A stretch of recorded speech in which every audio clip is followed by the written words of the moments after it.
আসসালামু আলাইকুম প্রিয় দর্শক। কৃষক পর্যায়ে আমরা জানি যে অনেক ধান বীজ উৎপাদিত হয়।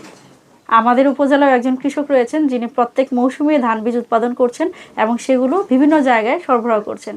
সামনেই বুড়ো মৌসুম, চলুন জেনে নেওয়া যাক তিনি বুড়ো মৌসুমের জন্য কি প্রস্তুতি নিয়েছেন। কি কি ধান আছে আপনার এখানে? আসসালামু আলাইকুম স্যার, আমি বুড়ো মৌসুমের যেটা প্রস্তুত করছি নতুন ধান, একটা হলো 107 ভালো ফলন, একেবারে লেটেস্ট জাত। লেটেস্ট জাত, খুব সুন্দর ফলন। ধানটা বাসমতির মতো পাকিস্তানের, এই জন্য এটার আমি বীজ রাখছি।